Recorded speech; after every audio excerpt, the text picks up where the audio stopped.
Alright, what is up everybody? Shadow Scout 0013 here, reporting in for another unit breakdown slash list build of the Imperial Special Forces, the ISF, basically, and the Inferno Squad. So this will tie in a little bit with Iden, and I just kind of wanted to break down the Imperial Special Forces themselves, because I know that whenever I did an Iden video, I've included them, for sure, and just kind of talked about the synergies with them, but let's kind of talk about them and possible upgrades and kind of like what they're good at and stuff like that. I like them. I like them a lot. They don't see a lot of competitive play because they just kind of get wiped off the board pretty quick in a way, and there are ways that they can stay alive a little bit longer and things that they are really good at, and I just kind of want to talk about them.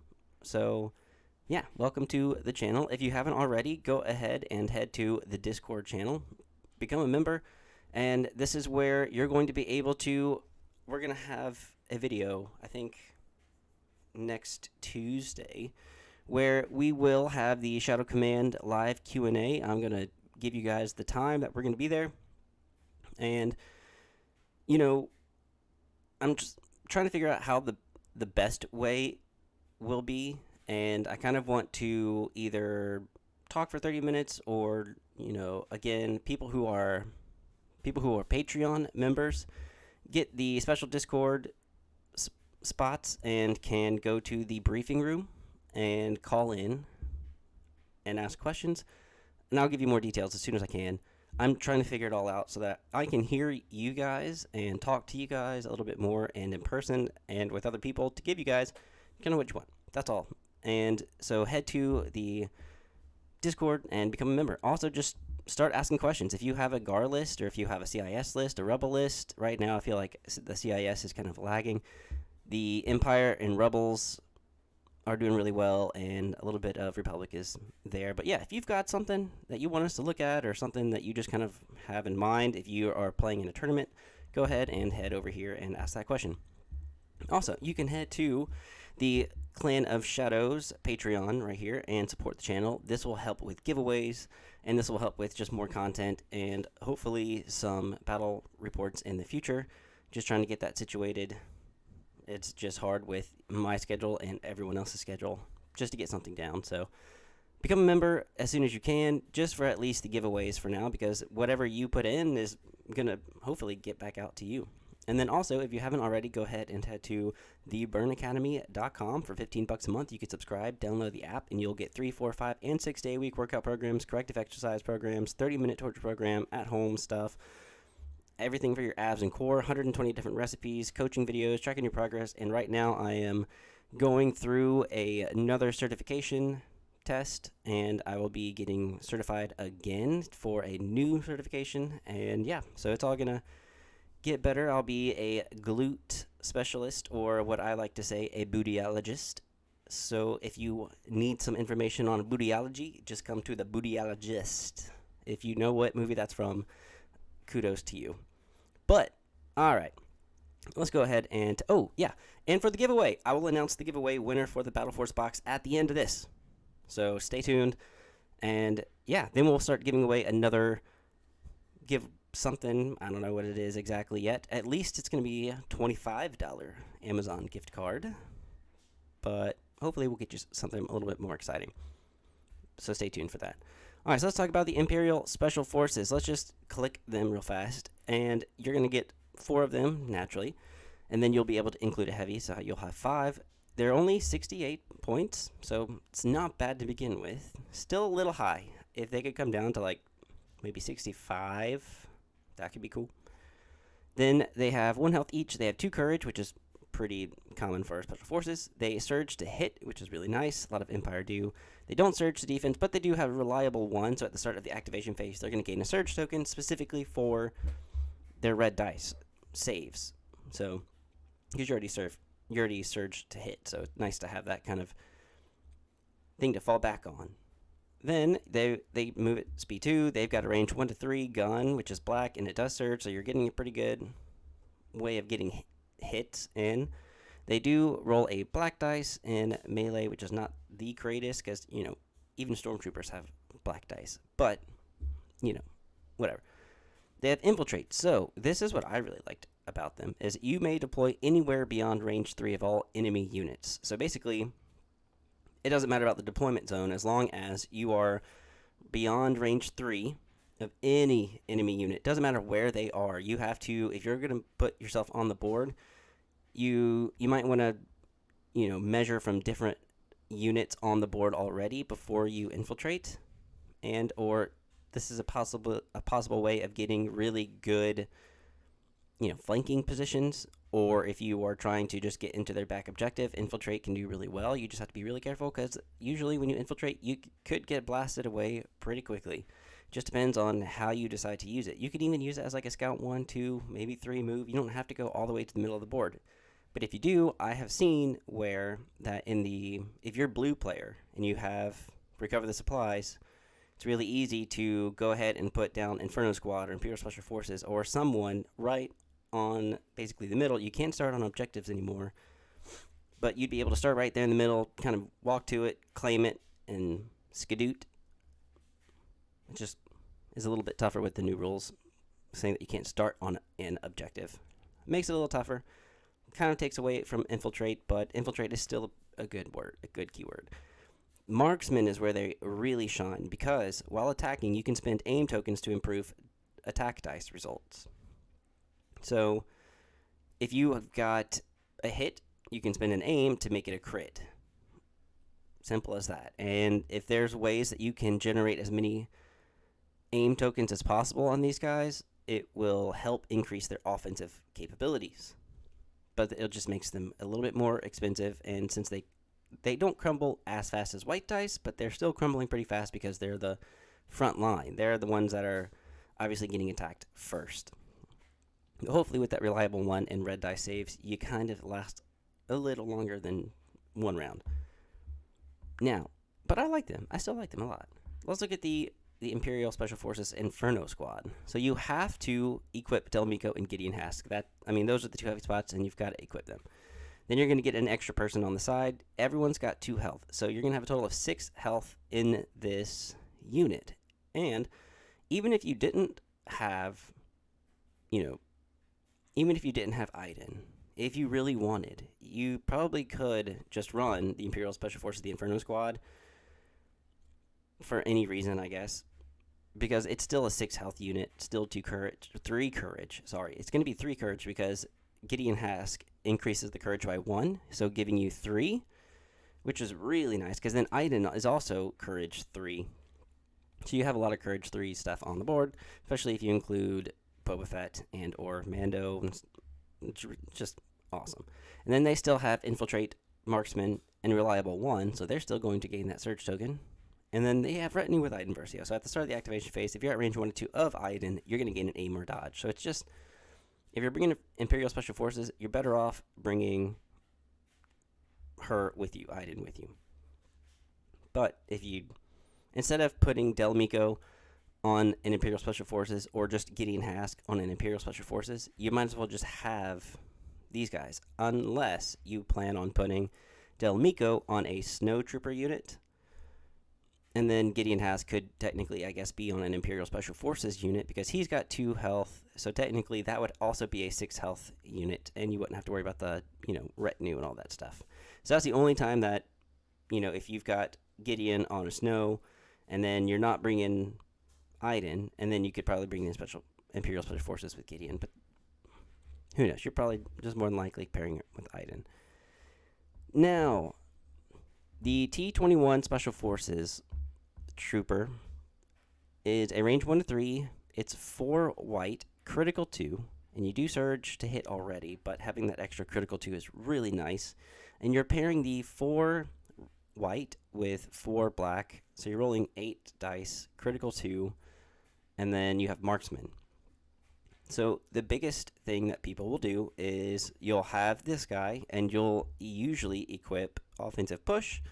So that way, when you do Iden's Tack Strike, you do 2 speed 1 moves, which gives you the tactical 1 and steady. So you can move, gaining 2 aims because you moved with tactical 1 each turn, and because you had steady, you get to make a free attack action. Usually, with offensive push, you can't move twice and still shoot with Imperial Special Forces. So that's why usually you just get that one aim. But because you have steady, you can move with the tacticals. You gain 2 aims. You shoot with the steady. And then if you had offensive push, you could pop that for 3 aims to begin with. And then, yeah, you roll your dice. Hopefully you got a few hits, a few surges to change into crits, and then you spend those aims to put 3 more crits in, and you probably could have anywhere between 3 to 5 crits go through. Now, the biggest thing I can think of right now are Dark Troopers being a massive hit on people. That apparently they're just kicking butt and taking names. So if you wanted to try, I don't know what can beat them right now, but this is at least easier ways to get crits than just hoping on surges and stuff like that. The critical 2 and the dice fixing just pushes them through. Same with Inferno Squad. So with Inferno Squad, you've got Gideon Hask, which is a range 1 to 3, 2 red. He's going to increase your courage by 1, and then he's going to gain coordinate to a core trooper unit. So usually you would pair the Inferno Squad or anyone with Gideon, you would put the shore troopers in there. And I say shore troopers because if you give the order to Gideon or the Inferno Squad, they're going to be able to coordinate to a range 1 unit, core unit. And if it's a shore, they're going to get the order and an aim for free. And then they could possibly coordinate it to a mortar. For fire support with an Imperial Special Forces, so, like, whenever you lay down Iden's 3-pip and you give it to all of your special forces, if a shore trooper unit and a mortar is in range 1 of Inferno Squad, you go ahead and when you lay out your orders for them, they coordinate to the shores, which coordinates to the mortar. And then if the mortar is in range, you can move with the tactical ones to gain your aims. Maybe you had retinue with Iden, which gives you your 3rd aim, and then you possibly have offensive push for a 4th aim. And then Hunter is a great way to continue to make it even better. And if you attacked with your Imperial Special Forces first, putting a wound, then Hunter would proc that if it's a trooper unit and you have a wound on that unit. So, like, if Dark Troopers were attacked by the Imperial Special Forces and you got 5 crits through and they rolled 3 fails, 2 saves, one of the Dark Troopers is gone, and then one of them has a wound. Well, then you attack with the Inferno Squad that's got Hunter and offensive push, and then they've got the tactical 1, and they can move twice, so then you've got the retinue as well on top of that. That's 5 possible aims on the Inferno Squad. Yes, it's overkill, but you're going to be pushing through crits. Now, when you shoot with the Inferno Squad, you have the possibility of having 3 different attacks. Because Delmico has a range 1 to 5, Gideon has a range 1 to 3, and then the regular person, who is Sane Marana, I think, is also going to be able to shoot the E11 blaster rifle at range 1 to 3. So you can have technically 3 attacks and dish out suppression like crazy. Well, like crazy. I say you could dish out a suppression to 3 different units, and that could just be very helpful, you know.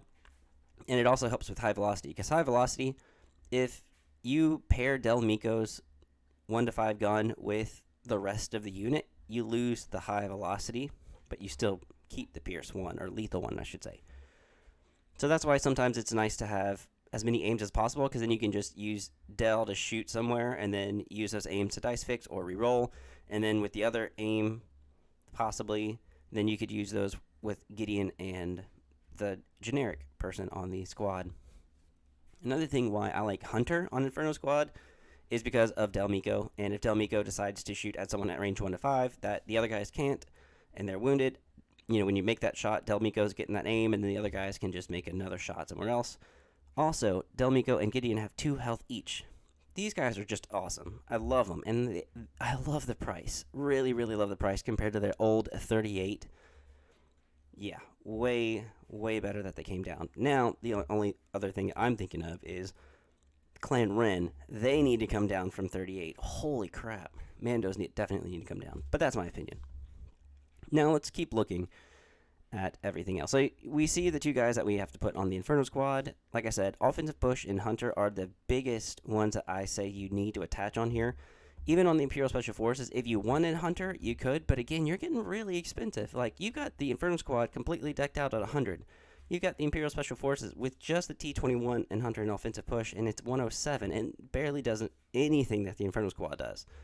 So, I think the Imperial Special Forces needs to come down for sure. Because if the Inferno squad, which does way more, it can generate way more aims, is less expensive than Imperial Special Forces, let her down. But okay, so let's keep going.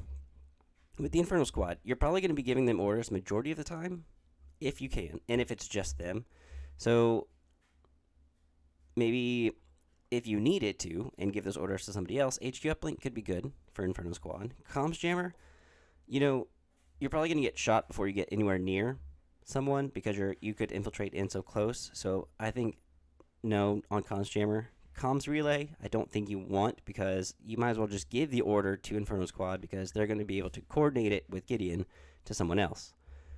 Emergency transponder could be really good on the Inferno squad because if you don't give them an order, then they get that extra aim that they could use to dice fix. And like I said, HQ uplink could be good, especially if you have offensive push and HQ uplink. Then you could just spend a turn to recover, and then the next turn you've got HQ uplink and offensive push again. So it's really nice to have that just in case you needed it. Hacked comms unit, again, I probably wouldn't take because you're probably not going to get that close. And then long range comm link, there is room for that if you plan on keeping them as far away from your other commanders as possible, or you maybe infiltrate them in so far and maybe Iden dies and they can't get an order from anybody, so long range comm link can come in handy. But the situation where that happens is there's not very many. So you might be wasting 5 points for a hope rather than for anything that's actually going to happen. So that's the other thing. It's like you want to put these upgrades on there just in case for any situation. And like I always put Iden with offensive push and situational awareness because I think that makes her well-rounded for any situation and over qualified for if she sits in the back as a hunter. But you never know if someone's got dark troopers, they can just teleport to the back. Well, now Iden's situational awareness and IT-10 comes in handy a lot more. So yeah, there are times when upgrades are great, and I think mostly for named characters or for units that you cannot replicate. So almost like with Del, this little, is it a pipe, pip? I don't know, not exactly, the dot, I call it a dot. With these little named characters and stuff, you probably want to keep them a little more high prioritized than just the generic stuff, but that's up to you. And so what I would do is I would just keep them at 101 points because, like I said, they're going to infiltrate and probably get shot at. If you do keep them alive and you plan on doing a lot more with them, since they already surge to hit and they dice fix, I wouldn't say you need any grenades on them. And then for the gear slot, ascension cables could be okay, sure. I would probably just rather go with environmental gear and or grappling hooks. And electro binoculars, I would just give to support units, not these guys that need the aims. I don't want to spend an action to spotter one somebody else when these guys have a really good way of getting firepower out and being offensive. I'd rather not be supporting that. Emergency sims could be fine, especially since they're going to get shot at first. I could definitely see emergency sims being there, especially for Inferno squad because they have 2 health each. Maybe if they were about to die there at the end, and emergency sims could come in handy to save Gideon because he's the leader. Or Del, if you didn't want Del to go down just yet. Environmental gear and or grappling hooks I can see because if they're going to infiltrate in, and then with the tactical and steady with their 3-pip, or with Iden's 3-pip, environmental gear, it doesn't matter because you're moving at speed 1 anyway. But maybe you infiltrate in and they're getting close to the box, or maybe they're getting close to something. Unhindered could be good for that, and or at least grappling hooks for the climbing. That would be really nice. No portable scanners. Prepared supplies could be good, for sure. Recon intel, if you plan on infiltrating and you have to infiltrate beyond range 3, Well, recon intel can get you to range 3, if not a little bit more. But, with Iden's 3-pip, allowing them to make a basically a speed 3 move and shoot with 3 aims, you're not going to need recon intel. I'll tell you that. And then targeting scopes, I wouldn't put on these guys at all because you're probably going to spend those aims to dice fix. But there have been times where, black dice do black dice things and are very finicky, and white dice just either want to surge to crit or nothing. So targeting scopes could come in handy, yes, for sure. If you want to go ahead and put it on there, that's fine. It's just 4 more points, and, you got to use your skill. That's all I'm saying. All right, so that's the gear. I've already gone over the comms. This is stuff that I would put, like, with the Imperial Special Forces. Ignore duck and cover. Endurance is just too expensive right now for Imperial Special Forces. Like I said, Hunter and Offensive Push would be the ones to do. I wouldn't do End of the Fray. Overwatch, I mean, sure, possibly, but I'd rather spend my actions aiming and shooting or somehow moving and shooting. Especially with the Inferno Squad and the Infiltrate stuff. Protector you don't need because none of them have Guardian. Situational Awareness I wouldn't spend on the Imperial Special Forces. I would do Situational Awareness on Inferno Squad in case you wanted to increase their survivability because of Reliable One. And then maybe you, instead of Offensive Push, maybe you decided to do Situational Awareness. And then for here, you gave them Prepared Supplies. It makes them a little bit more expensive, but a little bit more survivable because Hunter, if you're facing Dark Troopers or you're planning on shooting, main characters or Wookiees or the Magna Guards, anything like that, Hunter really comes in handy, especially when you need to move and shoot, because then you can use your Inferno Squad to target more high priority targets. And then with Situational Awareness, with Retinue, you could retinue a dodge in case you were in a very bad situation, and then you've got Situational Awareness and Prepared Supplies to kind of keep getting you out of a little bit more of a situation that you are not doing so well at. That is a way of using him, though. Like if, you wanted to deck him out a little bit more. And then, let's see. Tenacity. So you could do, technically, since you have 6 health. Tenacity comes into effect if you are wounded or if one or more of your minis have been defeated. So, if your generic is wounded, then you could use it for anything, or, if you've lost one of your minis. But at the same time, you're probably not going to put them in melee because they're going to be way stronger at, their distance. Now, they do roll, the Inferno Squad, I should say, rolls red dice for melee, which is awesome, but you've only got 3 guys in there. So that's why, with the fact that their shooting is double their melee, that's just way better. So I would always make sure that they're shooting. So that's why no tenacity. And then up close and personal, again, I'm not really looking for dodges whenever I'm thinking Inferno Squad or Empire for that matter, just for the most part, except for,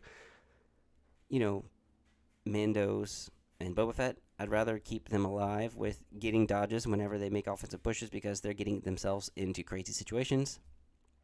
And they usually shoot kind of at range 1 to 2 anyway. So that's why I usually do up close and personal with them. But up close and personal on Inferno Squad or Imperial Special Forces, maybe not because you're not looking for dodges. But if you want to keep them alive a little bit longer, sure, that's a possibility. And like I said, if you had situational awareness on them, I would just keep Hunter. So that way you've got some really good stuff. And then, yeah. Or maybe, yeah, if you wanted to go with up close and personal instead of situational awareness, so that way anytime they do keep making shots, they keep gaining more tokens. It's just a way to make sure that these guys consistently have tokens. Having up close personal for dodges, retinue for aim or dodges, and then Hunter for more aims. Yeah. So that's all of the upgrades. That's kind of what I would do. Again, they're more offensive, and they're better at making sure that you give them aims through Veers or the just generic officer. Those are other ways of getting them more aims. Now let's take a look at a few different lists. I've created a bunch of different ones, and we'll just go over them real fast. Obviously, you know how I like to build Iden, and I've given Iden her the TL50 repeater mostly for this one, and then offensive push situational awareness, her ID 10. I've only given offensive push to the Inferno squad, and then offensive push only to the Imperial Special Forces, but you've got all three here to make sure that you do try to get that tech strike down. And then cut in half, basically. You've got Imperial Special Officer with the improvised orders, 2 Shores with the T-21B, which is awesome because now you've got some good long-range firepower. And then if you ever had to coordinate, because you've got a Courage 3 Iden, a Courage 3 Inferno Squad, Courage 2's Inferno or Imperial Special Forces, Courage 2 Officer, and then you've got your core. Now basically, your core would probably stay near the officer while Iden and the Imperial Special Forces go and do her thing and go do their thing. But at least you have a really strong gun line to back them up because they're all range 4. So Iden's going to infiltrate ahead. You've got some good firepower for cover and or to get those units that are trying to get Iden. You could probably reach them at least with that range 4 weapon. And then again, if you were to use the Inferno squad to coordinate to the Shores, you could hopefully coordinate to the mortar. Then you could use the mortar to fire support maybe one of the Inferno squad or the Imperial Special Forces shots if you were able to get the DF mortar in range to be able to fire support. If you were afraid of that, you could you've got 2 points left. You could probably just give one of the shore troopers recon intel to make sure that the shore trooper or the mortar and the Shores will be range 1 of the infiltrated Inferno squad to get that order, to be able to relay, to be able to fire support. So that's always a fun thing to do, but you got to make sure you are cohered nicely. It doesn't matter about the unit leader with the coordinate as long as one of those minis in the unit is at least range 1. So if Inferno squad, you were to cohere them separate, but enough to be at range 1 of not just the unit, not the unit leader, but just of the unit itself, then you're good to go. So I like this list for that. If I had to pick 4 of the different objectives, I'd go with Breakthrough, because Infiltrate, you're going to be closer to the enemy deployment zone anyway. Kind of putting them more on the defensive and you kind of on the offensive, and so that you could try to move as many of your other guys up as you can while they kind of stay back. And or at least you can infiltrate into a flank of your opponents and force them to, again, kind of watch their side. Or you could toilet bowl and just kind of, you go one way, they go the other way, and you just, the more units you have, the better. So if I usually do that when I have like 10 or so activations. Intercept the transmissions I would do because you're probably going to be able to infiltrate, hopefully, depending on if you have like battle lines and stuff like that. So maybe battle lines or advanced positions, long march, or major offensive. With intercept the transmissions, you're going to be able to hopefully infiltrate in. If you're blue player, maybe you got in first and you're infiltrating next to them. Then it puts them here on the defensive and they're on the defensive, and then you can just kind of sweep around and try to keep doing what you can on their flank, and then recover the supplies. Again, if you're blue player, you can't necessarily infiltrate onto the objective or deploy on the objective, basically. So you have to, and I could be wrong. No, I could be misinterpreting that to where with Scout, you can't land on the objective. But as far as I understand, you can't start on the objective. So that's why with Recover the Supplies, you can't necessarily start on it, but you can move to it and then claim it. And yeah, you'd have it first. So kudos to whoever can make it out. But that is one way of doing Recover the Supplies. We used to do it before that rule change. When you could, start on the objective before, you would just infiltrate first, the best you can, on it, and then make a line to where that if they got shot, another unit could just pick it up and then keep moving it into your deployment zone away from the others. And then sabotage the moisture evaporators, mostly because you can have long range stuff, so you don't have to get so close. And Iden has her DLT 20 sniper rifle, which is range 1 to infinity, and then you've got the Del Mico with, the range 1 to 5 gun. And your Imperial Special Forces are range 1 to 3, but they can infiltrate to make it close that gap a little bit more. So yeah, that's what I would do there. On another one, that's a little bit different. I've got 10 activations again. I've got my Imperial Special Forces Inferno Squad with Hunter this time, because what I would do is I'd probably go with the Imperial Special Forces to shoot first, hopefully trying to wound whoever you're shooting at, so then that Hunter is procted whenever you use the Inferno Squad, and then again, you have the option of choosing Offensive Push or Hunter. Hunter is a way with that you can get an aim without exhausting anything, but it has to be against a unit that is wounded. Offensive push just gives you the aim anytime you move. So it's a tough choice. They're both 6 points.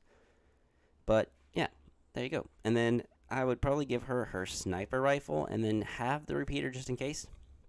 I've got IG-88 with Hunter and targeting scopes because Del Miko. So Gideon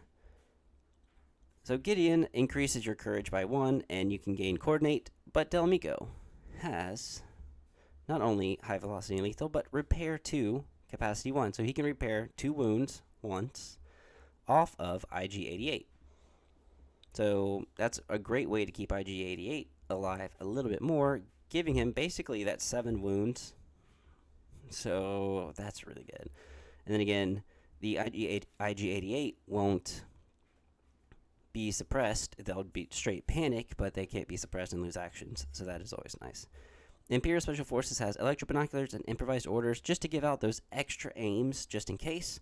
And then I've got your shores, your mortar, one shore trooper unit with offensive push to get that aim when they need it. The DF-90 mortar, because I always want to include a mortar if I am ever even red player, because even in hostage exchange, the mortar's got a much bigger base and can reverse and has courage 2 already. It won't be courage 3. So I always have to have a mortar and shore in there. And then 2 stormtroopers, just to round it out to 10 activations. If you didn't want that, then basically you could just, take out here, there. You have 9 activations at that point instead of 10, but now you've got stronger core. So it's just kind of up to you on how you want to do that. The more activations, I think, the better. I would include sabotage and moisture evaporators anytime that you have a bounty, because it's just the easiest way to try and break that tie, and or at least stay alive and make them come to you, and then just take out as many people as possible. So that is another way of including a bounty hunter with the Imperial Special Forces, especially with Del Miko, really shining with anything that is a vehicle or droid trooper, except for the Dark Troopers. Now, you have Iden, again, only with offensive push and ID-10. I've got Del Miko and Gideon with the Inferno Squad and Hunter. I've got offensive push again on the Imperial Special Forces, trying to, again, keep them minimally equipped, but still impactful and efficient. And then I've got Stormtroopers with the DLT-19 for more impact. I've got a Shore unit and the Mortar unit. And then I've got 3 speeder bikes, giving you 10 activations. And, you've still got Del Miko, who can spend his free action to repair 2 once on the speeder bikes. So you just kind of start your speeder bikes in the back, and then you infiltrate in maybe. And then as your speeder bikes try to catch up, if there are any wounds on the speeder bikes, your Del Miko can heal 2 of those off. But that's still really nice not to have to play the Blizzard Force and still get enough, 3 bikes in instead of 4, but then even have more firepower, because again, you can dice fix with the Imperial Special Forces, Inferno Squad, and Iden, and then you've also got the speeder bikes. So you've got impact 2, because you double this, so you have impact 6 with all 3, and then you have technically impact 1 for impact 7 with the DLT, and then you've got the dice fixing. So you've got tons of ways to take down any armored units. And that's why I kind of like the Inferno Squad, Imperial Special Forces, and Idens, because they might not have impact except for her repeater. Her repeater rifle has critical 1, impact 1, so that's going to be able to get a few crit through before you even try to use her aims for dice fixing. So yeah, she could be really well against some Dark Troopers, shooting at them, I should say. And then she's got, 2 red and 3 white in melee. Surge to hit and can dice fix. And it's suppressive. It wouldn't matter against Dark Troopers, but at least the dice pool could be pretty good. So that's why, again, I didn't think she's really, really nice. But there's another 10 activation. Now here's a 9 act list. It's got Iden, your Imperial Special Forces. Not only are they equipped with the offensive push, but they both have the emergency transponder, because you're probably going to give Iden's 3 pip out first, and then you're probably going to go with something maybe generic or whatever after. You're probably not going to give them to the Imperial Special Forces, so they're going to be able to gain a free aim here, and then maybe you took an aim, so that's 2 aims. So that's a little bit more firepower before they get put out like a light at some point. Only for 105 points. That's not bad. Again, just Hunter on the Inferno squad. I've got my normal build on Iden. You can build her however you want, but I found this to be the most fun and the most just efficient for her. Then I have the ATST with the Twin Light Blaster Cannon for that Impact 4, because it's already got Impact 3, and then with this Twin Light Blaster, it gives you an extra Impact 1. So lots of ways to get good impact. You do surge to hit with the ATST with the Elite Armors Pilot, and then just a Naked Imperial Officer, Naked Snows, Shores, and the Mortar. Rounding you out at 9 activations. The ATST is mostly there for protection and for that long range stuff and for key positions. Because with key positions, you can at least use that ATST to displace and or hover on top of that key position so that no one else can touch it but you. And then you can repair the ATST with Del Mico. So it's just even better. That's why I love it. And then the snows can always stay behind the ATST, and then they can move and then shoot with steady and then move right back behind the ATST to stay hidden and make sure they don't get shot. But yeah, that's a 9-act list instead. That way you get a huge vehicle in there. And then just for a skirmish list, I've got Iden, Inferno, and Imperial Special Forces. Iden's got her normal build with prepared supplies added. The Imperial Special Forces have the emergency transponder. The Inferno squad has HQ uplink and offensive push so that they can also coordinate to the shores when they need to, which will gain an aim. And then the shores have the T-21B and a medical droid. They're stacked 5 activations for skirmish, and you've got a lot of firepower, but you've got to be really, really careful if you're going to go up against a force user, because force users are just really, really good at skirmish. So there you go. That is everything I think about the Imperial Special Forces and Inferno Squad. Kind of the things that I think they could go well with and paired up with. You've got, the ability to have just a gun line with them. If you want a bounty hunter, the easiest one to have is IG-88 with Inferno Squad and Iden because of Del Mico's ability to repair. And you have that bounty. And then also, having 3 bikes if you need speed, just in case you want to play bombing run and recover the supplies and break through. And then you've also got the capacity to have the ATST instead, just for some more firepower and more impact, albeit you have to sacrifice some of the firepower on your core. But yeah, that's it, guys. Hopefully you enjoyed it. Now, here is the time where I get to announce the winner of the Battle Force box of your choosing. And the winner is Nagata. All right, congratulations. You have won the giveaway for a Battle Force box of your choosing. It is up to you on what you would like. Feel free to message me on the Discord to make sure that you pick up that battle box. And yeah, congratulations again. That's freaking awesome. I'm very, very happy that you won. So congrats. Yeah.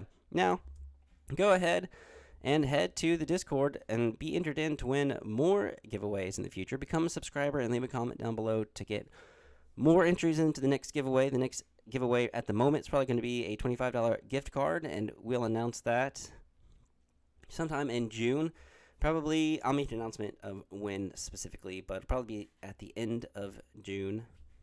And yeah, because I will make sure that you guys get plenty of chances to get entered in. But yeah, head on over here, submit any things that you'd like, any lists that you want to get looked at. Head on over to the Clan of Shadows to be able to help me put on more giveaways and to get more content and stuff early. And then also head to theburnacademy.com here, where you're going to be able to look like a pro in the gym for $15 a month and have an app to be able to follow everything, have videos for it all. And yeah, super fantastic. I love having this thing, and I love the guys that come over here and work hard for this. All right, guys, I want to thank you And everyone else, I especially want to thank the Patreon members, Kitsune, Tyson, and Anthony Estrada for all that you do and for helping with this giveaway. Really appreciate you guys. And I look forward to making more stuff with y'all. And for now, may the 4th be with you. And I hope y'all have a great weekend. Deuces.